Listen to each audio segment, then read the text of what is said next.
And welcome back to another CBB Talk with your boy Will Dickinson. We're here on a Friday before Selection Sunday, and we got a lot to talk about. So, earlier this week I posted a lot of videos on all the conference tournaments. I posted 5 videos previewing the conference tournaments. A lot's gone down in these last couple weeks. So let's talk about, everything that's been going on here. Of course, we've had, some more automatic bids, but we've also had just some great games in the power conferences. So we're going to start off there, on Wednesday, talk about some big things. Of course, Jim Boeheim has retired. Patrick Ewing was fired. So we've had a lot of coaching changes here. We got to talk about these conference tournaments because those are kind of things that were expected. The Jim Boeheim thing, they kind of go, unexpected the way it was kind of like announced. But at the end of the day, he was retired. I thought that was going to happen. Patrick Ewing getting fired. Not a surprise. We'll see who Georgetown's coach is next year, and we know Syracuse has already found their replacement. But we've had a lot of great, outcomes in these games. And, we had Texas Corpus Christi add to their automatic qualifier. West Virginia got that big win against Texas Tech. Mark Adams has resigned from Texas Tech after he had those bad comments. So he is out. Texas Tech will be looking for a new coach. West Virginia being Texas Tech, I think that puts them in the field. And they will be going to the tournament under Bob Huggins. So who knows if it's last time? We'll see. But really, yesterday was where you get the games where this was deciding who's going to make the bubble, because we're on bubble watch. That's kind of the most interesting right now. The thing right now is who will make the tournament and who won't. So, of course, we had that game at 12 o'clock. It was between Rutgers and Michigan. And this game was an eliminator. This is almost a first four before the tournament. Who was going to make it? And this game, Michigan looked really good in that first half. Rutgers made small runs, but Michigan ended up having to lead after the first half. And I was like, okay, I expected Michigan to win this game. And in the second half, it was all Rutgers. No one besides Hunter Dickinson really performed for Michigan out there. They only scored 50 points as a team, and it ended up being Rutgers who walked away with a big win. And will Rutgers be in the tournament? I would say yes. I think Rutgers is on the right side of this bubble. Will they be in the first four, or will they not? That's the question we're asking. Will they be the last four in? Will they be on the bottom? It'll be close, right? I think that, of course, this game between Purdue is already wrapped up in the quarterfinals. Purdue got a win. Rutgers played tough against them. A big game from Mason Gillis for Purdue. Purdue's when Edey wasn't having a dominant performance, and that was a real telling game for Rutgers. I think they will be in there, but I'm not confident that Rutgers can win the first four, win a game in the tournament. It all depends on matchups there.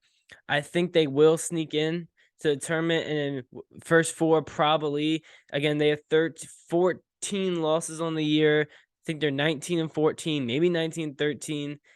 I think they do have a strong enough case to get into the tournament, but that's going to be very interesting where they put Rutgers, because they do have bad losses, but they've also beat Purdue this team. They also have good wins. But Rutgers, I would say in the tournament, Michigan will be in the NIT. Marquette, survived against St. John's. That game was not a pretty game for Marquette. And then they're playing UConn later tonight, which should be a phenomenal game in the Big East semifinals. I think UConn would be in my top 5 teams that can win the national championship this year. That's how well they're playing. The guards are right now looking like they're ready for a tournament run. And of course, you got the big man Sanogo down low that can do great work. St. John's gave them a great run, but they couldn't really hit any field goals in overtime. And Marquette walked out with a 2-point win in MSG. But I expect them to have a tough battle against UConn tonight, and I think the Huskies, the hotter team as of now, I think will win that game. Miami also survived against Wake. Wake gave them a great run that second half there. They had a shot from half to win the game, but Jordan Miller has been just a consistent, great player. And of course, they have my ACC player of the year, the ACC player of the year, and Isaiah Wong on their team. A great 1-2 punch. Yes, Miami's defense is not great, but they have, I think, a lot of firepower on their offensive end. And of course, that game against Duke, what we're talking about in a little bit, It's just a great game. This game, I think the winner of this game will be a 4 seed in the NCAA tournament. I really do believe that, and that this game's gonna be amazing. Two great offenses, and Duke has a great defense. While Miami struggles, and these two teams split in the regular season. Last time they played, Miami destroyed Duke. That's the last time Duke's lost a game. So I think Duke's gonna come out with a lot of just a lot of tenacity, a lot of motivation to win this game, and that's gonna be a really good one. Iowa State beat Baylor for the second straight time, and I'm selling Baylor. Their defense is just bad. 78 points of Iowa State team, who in recent games was not putting up a lot of points there, and now they're 2-0 without officially without Caleb Grill. So I do not know if that's a reason, if they're just more of a good chemistry now. They got the morale up, and they play really good. Gabe Kalsher had a huge game. Jaron Holmes is good. Lipsy, a great freshman for Iowa State. He's going to be a great guard there for a while. Had 13, 11, and 5 there. And Iowa State, just had a consistent game from all around there. Had 4 scores in double digits. And when you had a 28 game from Jalen Bridges, 7 threes made for a guy who averages 10 points a game, and you can't capitalize on that hurts. The lack of depth for Baylor is a problem. Only 7 guys that score there, and 2 of them only scored 2 points. So Flagler had a bad game. Keontae didn't have a good game, and Cryer. They all were 3 for 11 or 3 for 10 from the field, and they combined for, they made 7 threes as a team. They made 14 total, but that's really all you're getting from inside. Keontae and Cryer didn't get anything from inside the arc here, and Baylor's defense is where the struggle is at. And I'm not sure if I'm loving them going into this tournament play, right? I'm projecting to be around 3-4 seed in the tournament. And if they can get a bad matchup in there, they could lose in the first round. It depends who they have, because their offense can compete with anyone in the country. But if you go against an elite other offense and it's going to be a shooting outburst, I'm not sure how this team goes. Or if you play against a really good defense and you get locked up, that could be a problem for them in the first round or second round of this tournament if they want to get to the second weekend. Mississippi State ended up getting a win against Florida, and I believe right now they're getting blown out against Bama. So there'll be another interesting case, because them and Rutgers, those two teams will be one of the last 4 in, the first 4 out. They'll be really close to each other. Tolu Smith had a huge game against Florida to keep their chances alive. In an overtime win without Colin Castleton for Florida. I mean, Duke. What do I want to say about Duke? They ended up winning by 27 against Pitt. I'm pretty sure Flipkowski played like 16 minutes in this game. He played 16 minutes and had 22 points. He was injured from the first half. He ended up having an amazing second half, and Lively starting to produce at more offensive end. Mark Mitchell, man, one of the most underrated players on this team. Great defender. He's starting to get more of an offensive game. The guard's always consistent for Duke, and this Duke team's heating up at the right point. I said this in the last episode. Them versus Miami. This game is going to be so good. 2 great hot teams. I think both these teams have Final Four, Elite 8 potential, 100%. And Duke's getting hit in the stride at the right time. Pitt is a team I'm worried about for their NCAA chances. They can't do anything else to their resume. They have 11 losses overall. They don't have some great losses, right? This Pitt team is very interesting. I mean, you lost at VC, which isn't worse. You've got blown out against Michigan.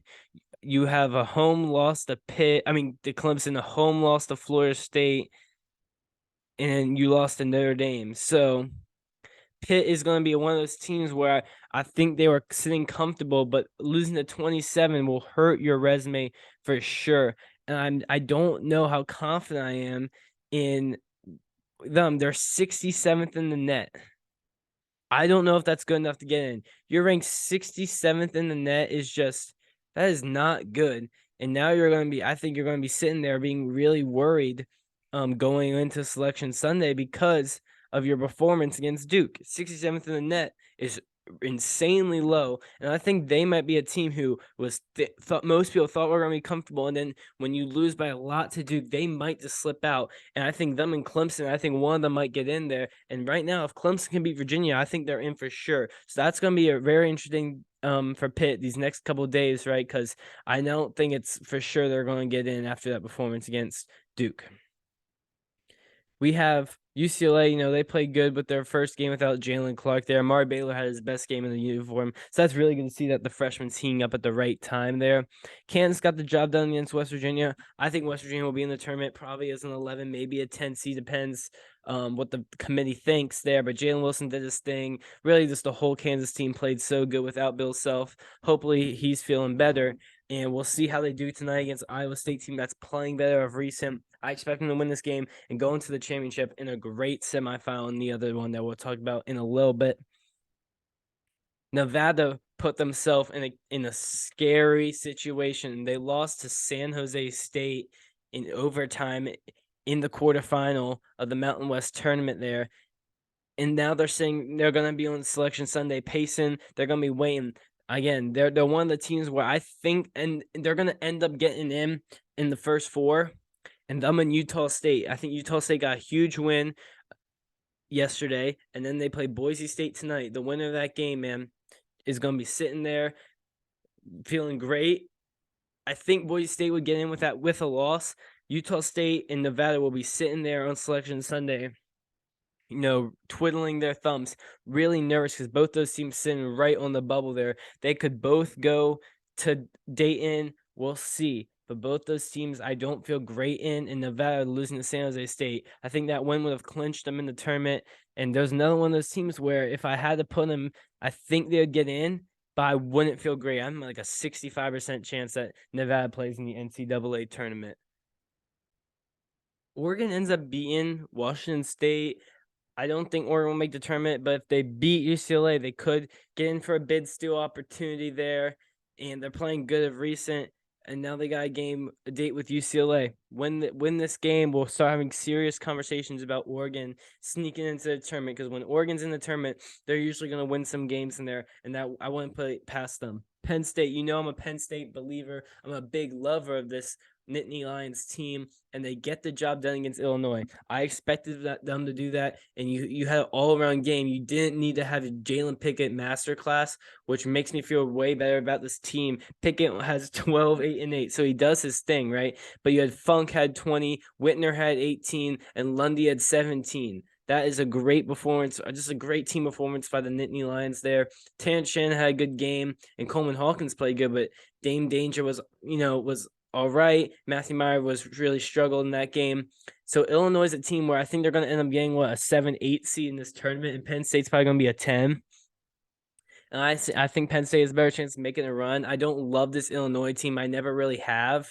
And Penn State, I think that was good. They had to win they've won 3 in a row, and 2 of them on the buzzer beaters. So this Penn State team might be a team of destiny. Who knows? But I really like them going into this tournament. Auburn got a huge win. I mean, not Auburn. Arkansas got a huge win over Auburn.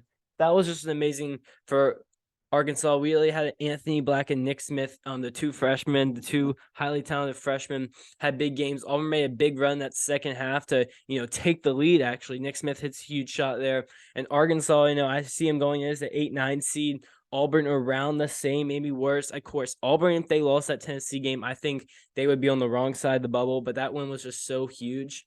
And I think Arkansas has better potential. Both these teams will be in the tournament around the same seed line. And it'll be very interesting to see how both these teams end up performing in the tournament, because Arkansas, of course, has a game against Texas A&M tonight, which will be a very good game, and we'll see if the Hogs can make a run to the semifinals or a championship.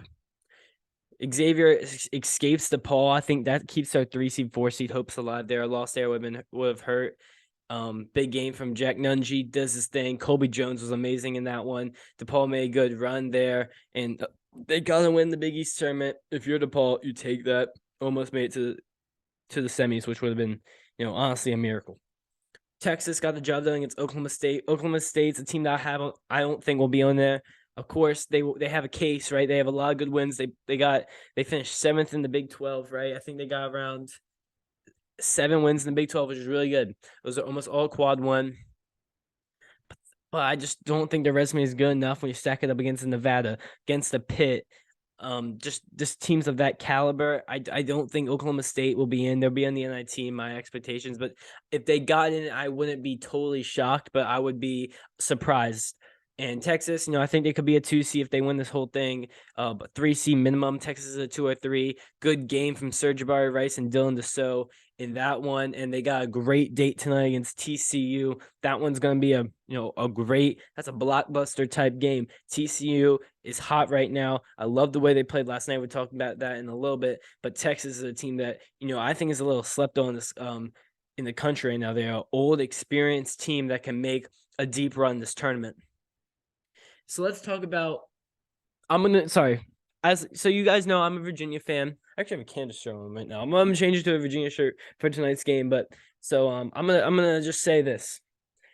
As a Virginia fan, I've talked about Virginia this year, but I haven't gone on rants about Virginia probably really at all this year. So I'm about to do it right now because we sent North Carolina to the NIT. And of course, it was more about North Carolina losing than Virginia winning, which fair enough. It's always about Carolina. But here's my thing I'll talk about Carolina for 30 seconds. Now I'll talk about Virginia. Carolina just didn't have a good game. RJ Davis carried them all night. He was amazing in that one. He should have been one getting the final shots down the stretch.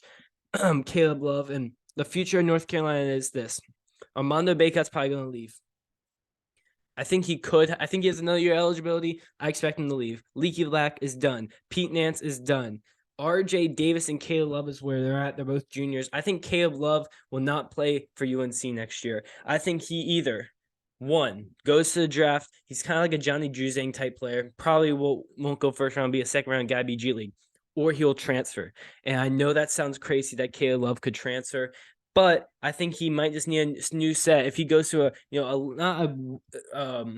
bad team, but if he goes to just a lower team with less expectations, still could be a Power 5 team, Power 6 team. But if he can get a fresh start, maybe not in the light as much, I think that'd be really good for him. And I would like to see RJ Davis back in the Carolina uniform. They got a lot of good recruits coming in. Of course, they're going to get some transfers, but we'll see what the future of North Carolina holds. There it is. That was my North Carolina talk. Very disappointing season. But let's talk about Virginia.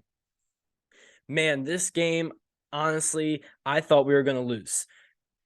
North Carolina had our number this year. We barely beat them without Bacot, and they beat us at home they handled us at home.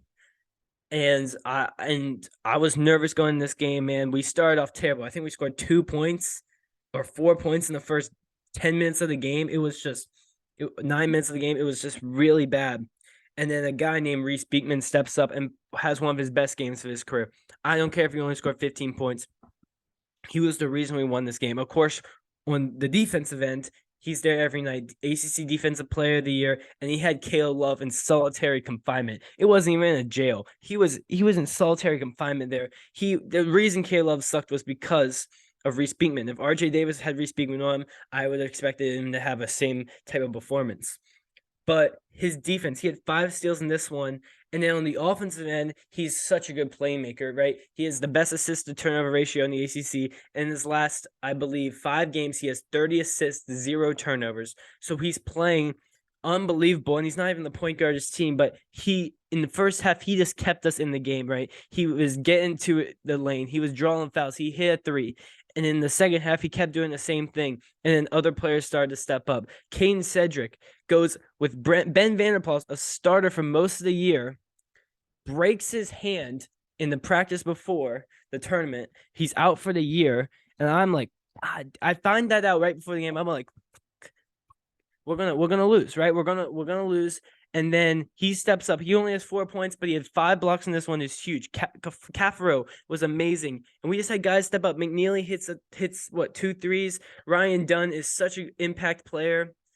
In this game for Virginia made me believe again. I was doubting Virginia. I think we're going to be a first-round exit. But this game shows that the defensive potential in this team, right, is not amazing.